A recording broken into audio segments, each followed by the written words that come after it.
What's up, soldiers? Chris here, CaribbeanPot.com. Always a pleasure having you guys here in the kitchen with me. We are doing an okra and tomato stew today. You're gonna love this one, but you gotta have that rice. You gotta steam that rice and have it ready, because you see this goodness here?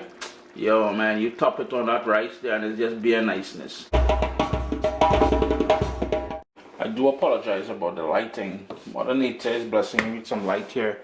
No light here, the artificial light that I'm using.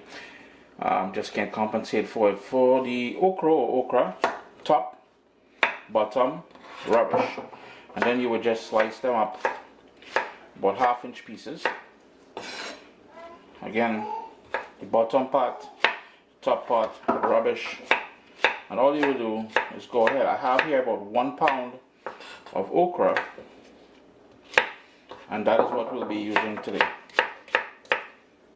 One of the things people worry about when it comes to okra is that sort of slimy sort of effect that everything gets when you add it to dishes. Now, I love that. Some people don't.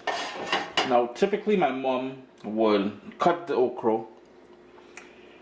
put it out in the sun, allow it to air dry, and that sort of prevents some of that sort of slimy texture. What I like doing, I've got here 3 tablespoons of vegetable oil on a medium heat, and I'm just going to add the okra to there, and we're going to char it. And by charring it and giving it a little bit of color, 2 things we can achieve. It's going to help prevent that slimy texture, and it's also going to bring out a sweetness with that okra as well. And a couple things I failed to mention: prior to cutting up the okra, I washed it and I air dried. So you notice how nice and dry it was. And the second thing is, you want to use a nice wide pan. It may seem like a lot of oil that we started off with there, but if you cook with okra, I keep going back and forth between okra and okra, because in the Caribbean, when I was growing up, we call it okra. In North America, they call it okra. So I do apologize for that. And in using that wide pan, it will help everything to not go too soggy. And yeah, that okra is really going to take up a lot of that oil. It's going to soak in a lot of that oil, yeah, unfortunately. After about 5 to 7 minutes or so, you'll start seeing those golden edges. Here's where we're going to turn the heat down, and we're going to get it off, and we're going to set that aside. And we're going to go back to the same pot. And here is where we're going to start building those flavors. Remember, I've turned my heat down to low. That is a medium onion. Give that a little stir around. I'm going to add another tablespoon of vegetable oil to the pot, followed by 3 cloves of garlic that I gave a rough chop to. And I want some fresh herbs in there. That is some fresh thyme. Again, the heat is on low because we don't want to burn anything, but we want to pull out all those lovely flavors. So give that another quick stir and let that gently go there for about a minute or 2. And I really want this to have a kick, so I'm going to go in with some pepper flakes and some fresh ground black pepper.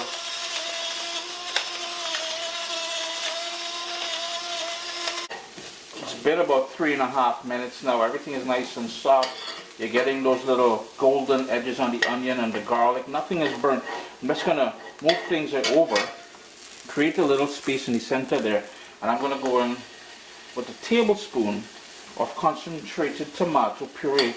And the reason why I want to do that, make that space, that heat, the oil, and that tomato, and it's only nice things going to happen there. It's going to bring out the sweetness of that tomato. So now we can mix it up like so and let that cook for another minute. And that tomato paste is going to add some nice body to the entire dish. Sea salt. And I'll be using some chicken stock. Now, if you're making this thing vegan, you can use vegetable stock. It's totally up to you. Some sea salt in there. And because I'm using that stock, I know that's going to have a sodium element to it, so I'm not going too heavy with the salt. I have here a can of stewed tomatoes, and there's onions and celery and some herbs in there. And that can is 540 ml. I'm just going to go ahead and smash the tomatoes a little bit. because we want that to break up as we cook it. And building on those flavors, I've got a bay leaf, and I want a little bit more bite to this, some balance, and I'm going to go in with a little bit of red wine vinegar. That is totally optional, but and I'm telling you, it will make a big difference, you know. And speaking about balance, I like adding a bit of brown sugar. That's just golden brown sugar to the mix, and that's going to help further sweeten up everything. I'm just going to give that a good mix. I'm going to turn my heat up to medium. I can really smell that red wine vinegar shining through, yeah? And this is where we're going to go in. As it comes up to a boil, we're going to go in with that chicken stock, as I said. If you want to use vegetable stock, you can certainly use that. What we want this to do now, come up to a boil and let it go on that rolling boil until it reduces. It'll take about anywhere from 8 to 10 minutes. So as you can see, we got a nice bubble happening there. I'm turning my heat down to medium-low, to be honest with you. And we want that to simmer. We want that tomato to fall apart, and we want all those flavors to come together before we add back the okra. As we got that simmer going, I just wanted to mention one thing. I use stewed tomato in here. If you just wanted to use regular diced canned tomato, you can certainly do that. It doesn't have to have any onions or garlic or anything like that can that I had. That's what I had on hand. That's why I'm using it. Typically, you'll want to just use canned tomatoes and just break it up. That's fine. If you wanted to use fresh tomatoes, you can certainly do that as well. Just be mindful that it may be tart, so you may need to balance the flavors just a little bit more. And if you are using fresh tomatoes, I would recommend removing the skin. The skin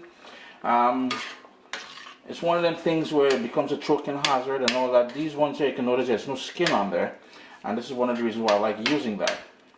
It's been going now for about 10 minutes. So what I'm going to do at this point is add that cooked okra back to the pot.